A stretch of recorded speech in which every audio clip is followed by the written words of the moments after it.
నల్గొండ, వరంగల్, ఖమ్మం పట్టభద్రుల ఎమ్మెల్సీ ఎన్నికల్లో వాడి వేడిగా ఇప్పటికే చర్చ కొనసాగుతుంది. అటు నిరుద్యోగులు పెద్ద ఎత్తున చర్చ చేపడుతున్నారు. ఇప్పుడు మనం అశోక్ నగర్ లో ఉన్నాం, RTC cross road Ashok Nagar లో ఉన్నాం. ఇది కేర్ ఆఫ్, అంటే నిరుద్యోగులకు కేర్ ఆఫ్ అని చెప్పుకోవచ్చు. కాంపిటేటివ్ ఎగ్జామ్ కు చదివేట వాళ్లకు కేర్ ఆఫ్ అని చెప్పుకోవచ్చు. ఇక్కడ ఉన్నట్టుగా స్టూడెంట్స్ అడిగి తెలుసుకుందాం. ఏందన్నా, ఏం చదువుతారు మీరు? గ్రూప్ 2 చదువుతున్నా. గ్రూప్ 2 చదువుతున్నా. ఎంతకాలం చదువుతున్నా? 2 years. 2 years చదువుతున్నా. ఓకే, అంటే ఎక్కువ నిరుద్యోగులు అంటేనే ఇక్కడ ఎక్కువ ఉంటారు కదా. ఇక్కడ care of RTC X road ఉంటారా, అశోక్ నగర్ లెక్క ఉంటారా?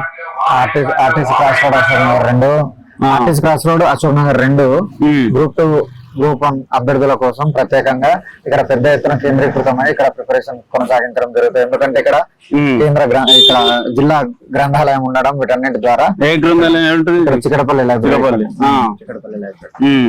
అందుకనే ఎక్కువ ఇక్కడ మొత్తం సెంట్రలైజ్ కావడం జరుగుతుంది. ఓకే, అయితే ఎట్లా మరి ఏమంటారు? ఇప్పుడు ఇంకోటి ఏంటంటే ఎమ్మెల్సీ ఎన్నికలు నోటిఫికేషన్ వచ్చింది. ఇక రేపు May 27న ఎన్నికలు ఉన్నాయి. ఎట్లా ఏమంటారు? చర్చ ఏమనుకుంటారు? పిల్లలు ఏమంటారు?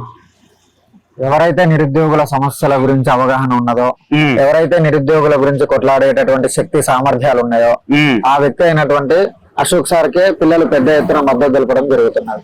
ఎందుకంటే ఎటువంటి పదవి లేకుండానే అశోక్ సార్ పిల్లల యొక్క భవిష్యత్తును తీర్చిదిద్దాలనేటటువంటి అనేక ఉద్యమాలను చేపట్టడం జరిగింది. ఆయన కోచింగ్ చెప్పనటువంటి అంశాలలో కూడా అతను పోరాటం చేయడం జరిగింది. కాబట్టి ఏ పదవి అంటే ఇప్పుడు ఆయన ఎప్పుడు కూడా కానిస్టేబుల్ కి సంబంధించి ఎప్పుడు కూడా ఆయన కోచింగ్ చేయడు. కానీ కానిస్టేబుల్ వాదాన్ని మొదట ఎత్తుకున్నాడు ఆయన. అసలు ఆయన ఒక ఉద్యమ రూపాన్ని, ఒక ఉద్యమకారుడిగా పరిచయం అయిందే ఈ సమాజానికి. కానిస్టేబుల్ యొక్క హైట్ విషయంలో, లాంగ్ జంప్ విషయంలో, వీటన్నింటి విషయంలో కొట్లాడి 2 లక్షల మందిని గ్రౌండ్ కి పంపడానికి, వాళ్ళ యొక్క రిజర్వేషన్ల కోసం మందకృష్ణ మాదిగన్నతో కూడా కలిసి వాళ్ళ యొక్క రిజర్వేషన్లను కూడా సాధించడానికి పెద్ద ఎత్తున కొట్లాడడం జరిగింది. అంటే ఆయన నా దగ్గర కోచింగ్ తీసుకుంటున్నారా, నా దగ్గర డబ్బులు వస్తున్నాయా అని చెప్పి చూసేటటువంటి వ్యక్తిత్వం కాదు. ఎందుకంటే ఒకవేళ ఆయన డబ్బుల కోసమే చూసేటోడు అయితే 100 రూపాయలకు కోర్సు ఇయ్యాడు. 100 రూపాయలకు ఇప్పుడు గ్రూప్ 2 కోర్సు మొత్తము ఆనాడు గ్రూప్ 2 పోస్ట్ పోన్ మూవ్మెంట్ లో అరెస్ట్ అయినప్పుడు కూడా 100 రూపాయలకే పూర్తి కోర్సు ఇవ్వడం జరిగింది. ఇప్పుడు కూడా 100 రూపాయలకే పూర్తి కోర్సు ఇవ్వడం జరుగుతుంది. ఓన్లీ అది అశోక్ ఆన్లైన్ అకాడమీకి మాత్రమే సాధ్యం. అంటే పిల్లలు అందులో జాయిన్ అయ్యి చదువుకుంటారు అన్నట్టు. పిల్లలు గ్రామీణ ప్రాంతాలకు బాగా ఉపయోగపడుతుంది. గ్రామీణ ప్రాంత విద్యార్థులకు ఎక్కువ మొత్తంలో ఫీజులు పెడితే వాళ్ళు చదువుకోవడానికి ఇబ్బంది అవుతుంది. అవును, వాస్తవానికి ఆన్లైన్ అనేది తక్కువ ఫీజుతో ఉండాలి. కానీ నాడు ఆన్లైన్ కూడా ఆఫ్లైన్ కి ఏమాత్రం తగ్గకుండా పెద్ద ఎత్తున ఫీజులు పెంచడం తోటి ఇబ్బంది అవుతుంది అనేటటువంటి ఉద్దేశంతో తక్కువ మొత్తంలో ఫీజులు పెట్టి ఎక్కువ మొత్తంలో విద్యార్థులకు రీచ్ అయినటువంటి వ్యక్తి అశోక్ సార్. మరి కొంతమంది ఈ కాంపిటేటివ్ ఎగ్జామ్ సంబంధం లేని నిరుద్యోగుల గురించి ఏం తెలియదు, మరి వాళ్ళు కూడా పోటీ చేసేందుకు తిరుగుతారు. మరి ఎట్లా దాని చూడాలంటారు? ఇప్పుడు పోటీ చేయడం అనేది వాళ్ళకు రాజ్యాంగం ఇచ్చినటువంటి హక్కు. కానీ ఇక్కడ ఎవరిది లోపం అంటే ఓటేసేటటువంటి ఓటర్ల ఆలోచన చేయాలి. దేని గురించి ఆలోచన చేయాలి? ఎమ్మెల్సీ అనేది అది ఒక రాజ్యాంగబద్ధమైనటువంటి రాజకీయ పరమైనటువంటి పదవి కాదు అది. కానీ దాని యొక్క రూపు మార్చి, రంగు మార్చి, దానికి కొత్త రూపును దిద్దుకొని దాన్ని ఒక రాజకీయ రంగుగా పులిమి ఈనాడు రాజకీయ పదవులకు దాన్ని చేయడం జరిగింది. కానీ అసలు యాక్చువల్ గా ఎమ్మెల్సీ అంటే ఏంటి? Graduate MLC. గ్రాడ్యుయేట్స్ అందరూ చదువుకున్నటువంటి వ్యక్తులు, సామాజిక స్పృహ కలిగినటువంటి వ్యక్తులు, ఎవరైతే ఈ నిరుద్యోగుల కష్టక బాధలు సాధకాలు అన్ని తెలిసినటువంటి వ్యక్తులు మన కోసం కొట్లాడుతారు అనేటటువంటి ఉద్దేశంతో ఉన్నటువంటి వ్యక్తులను మాత్రమే ఎంచుకోవాల్సిన పరిస్థితి కాడ నుంచి ఎమ్మెల్యే టికెట్ రాలేదా ఎంపీ టికెట్ ఇస్తాం, ఎంపీ టికెట్ రాలేదా ఎమ్మెల్సీ టికెట్ ఇస్తాం అనేటటువంటి అత్యంత దారుణంగా తీసుకొని వచ్చారు ఆ యొక్క వ్యవస్థను. కాబట్టి ఈనాడు కూడా మరి చదువుకున్నటువంటి నిరుద్యోగులు కూడా ఒకసారి ఆలోచన చేయాలి. ఎందుకు ఆలోచన చేయాలి? మీరు ఈ రోజు తీసుకునేటటువంటి 2000 తోటి మీ కడుపు నిండుతుంది అంటే 2000 తీసుకుని ఎవరైతే ఇచ్చారో వాళ్ళకి వేసుకోరు. కానీ మనకు కావాల్సింది ఇక్కడ నిరుద్యోగం అనేది శాశ్వతమైనటువంటి సమస్య. ఈ శాశ్వతమైనటువంటి సమస్యకు పరిష్కార మార్గాలు లేవా అంటే ఉన్నాయి. కానీ ఆ పరిష్కార మార్గాలు దోలాడేటటువంటి వ్యక్తి లేడు. లేడు.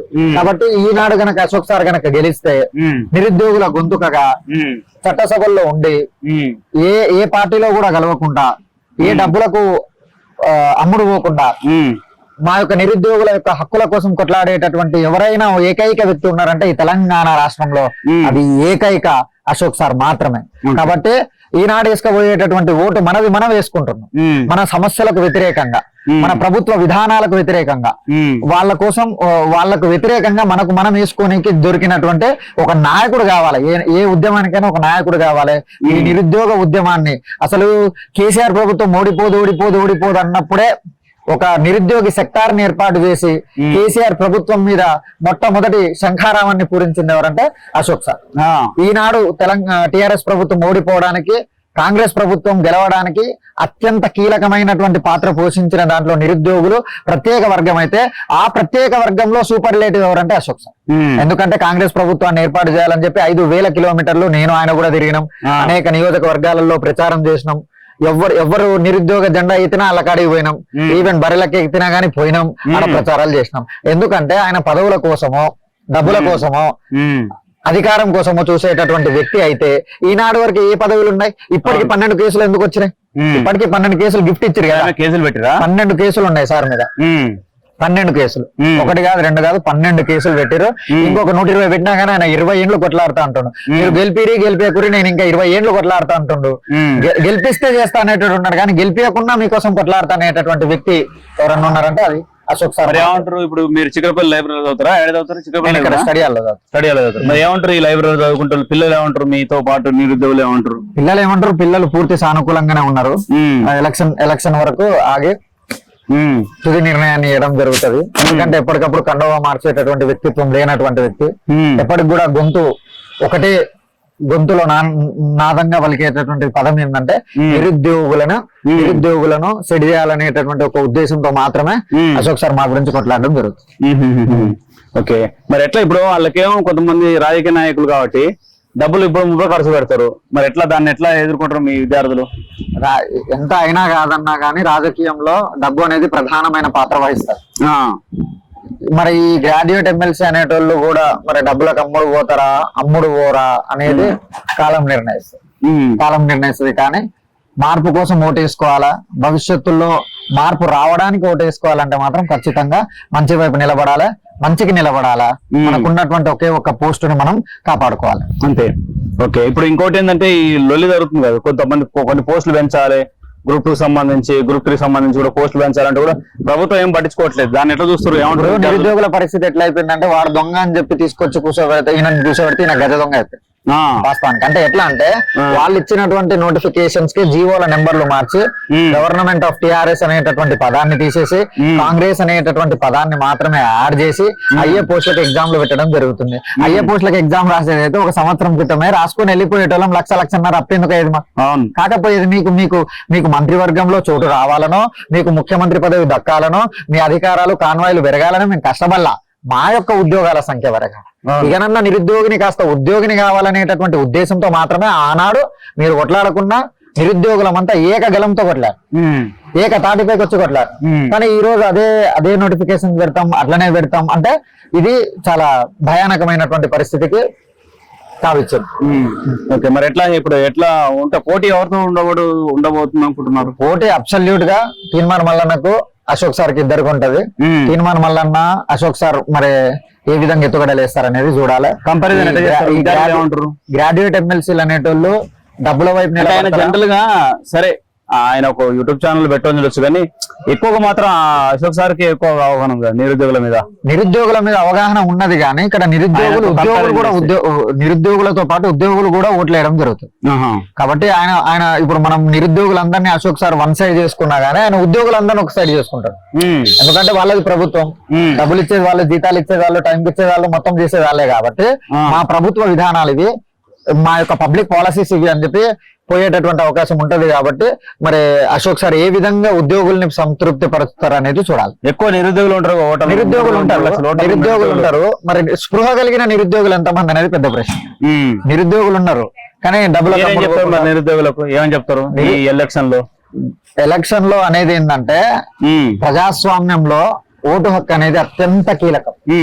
5 ఏళ్లకు ఒకసారి రాజకీయ నాయకులను ప్రశ్నించడానికి, నీ యొక్క బతుకును మార్చడానికి ఒక రైటర్ అన్నట్టు వేలి చివరన నలుపు రంగు మార్చగలదు బతుకు రంగు, ఒక రైటర్ చెప్పినటువంటి మాట.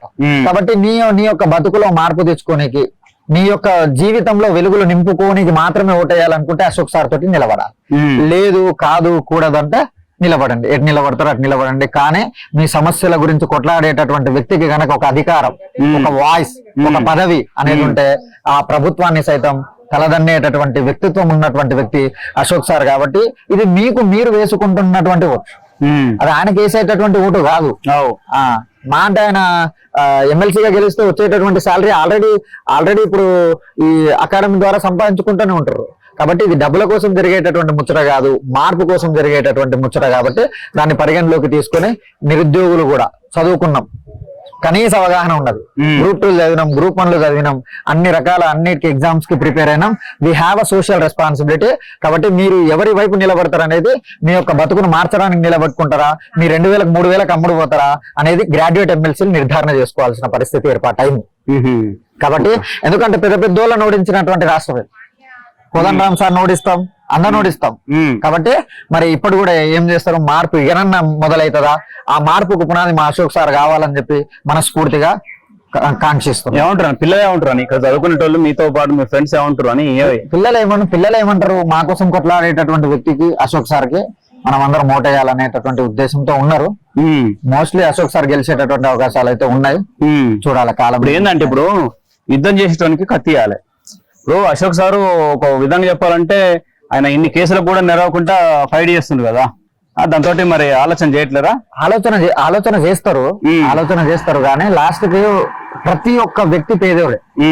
పేదరికంలో ఉన్నటువంటి వ్యక్తికి ఆనాడు ఇచ్చినటువంటి 3000 మాత్రమే కనిపిస్తుంది. ఎందుకు సామాజిక వ్యవస్థ, రాజకీయ వ్యవస్థ అనేది మార్పు చెందట్లే అంటే డబ్బులకు అమ్ముడుపోతున్నాం కాబట్టి మార్పు చెందట్లే.